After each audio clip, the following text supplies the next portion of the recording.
talked about the emotional attunement and really understanding, recognizing student emotion, really helping them realize that the students are being heard. We understand what they're doing. We understand why they're feeling the way that they're feeling. And here's how we can help manage those things. That's why I was talking about earlier about compassion, that we need to have compassion.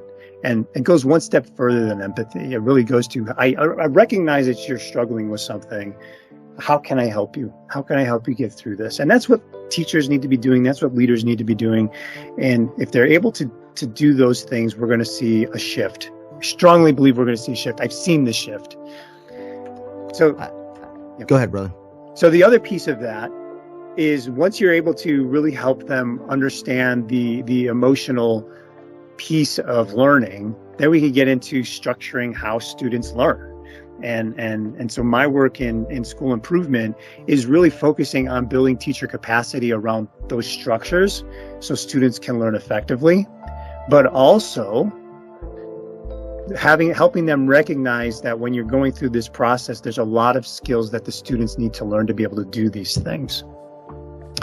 So I can give you an example. One of the first things that I like to teach teachers when they're putting together their lessons and their units of study, or even just in front of their students in general, I always have them, or I want them to start off by trying to elicit feedback from the students on what they know. What are their preconceptions? What are their misconceptions? Because misconceptions are going to drive so much. But in that process, I also want them to try to share the reason why we're doing this, help the students create an understanding of, hey, we're learning this because and that's where that objective comes into play. And people don't understand the objective. They write it down because it's a compliance thing, because I'm told to write the objective down. So they write it down and they go through it, but they're never really told the rationale for why that objective is important. It sets the context for everything else. It really does, man. And in our field, we call it an establishing operation or motivating operation. It creates a want. If somebody comes out and tells you need to do this, but you don't understand why, you're not going to invest your time and energy of it. Or if you invest your time and energy of it, it's going to go away if you don't see that's producing some sort of value and outcome.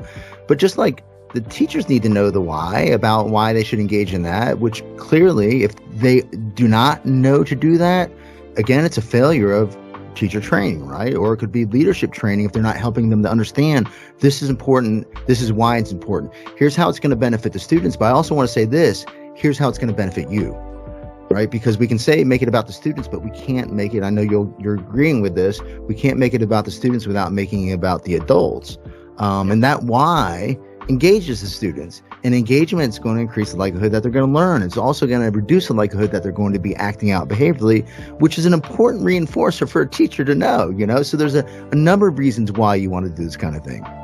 Yeah, I mean, you have to set the relevance for the kid and let them know. But the other piece of that is that the teacher should be able to give the students an opportunity to explore, well, why is this important to me? I know that Dr. Troop is telling me that this is important.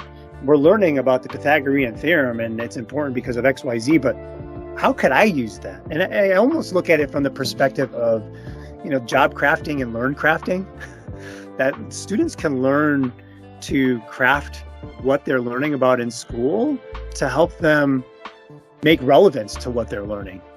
So I think that's another thing that during this process of introducing a lesson and talking about these preconceptions and misconceptions and creating that relevance around why this is important, to give the students the opportunity as well to, hey, why would something like this be important to you based on your goals and the careers that you want to have in the future?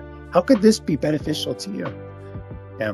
So don't you think that would be I'm sure that's stuck into the standards somewhere, but I would think like assessing, problem solving, making decisions, and at least hypothesizing, potential actions would be some of the critical learning outcomes for, along with fluency in reading and fluency in math facts in your K through 2. Like if you don't have fluency in like math facts and in reading, and I would also think this part about, effective, critical thinking, the rest of your school career, for lack of a better term, is going to become progressively more challenging.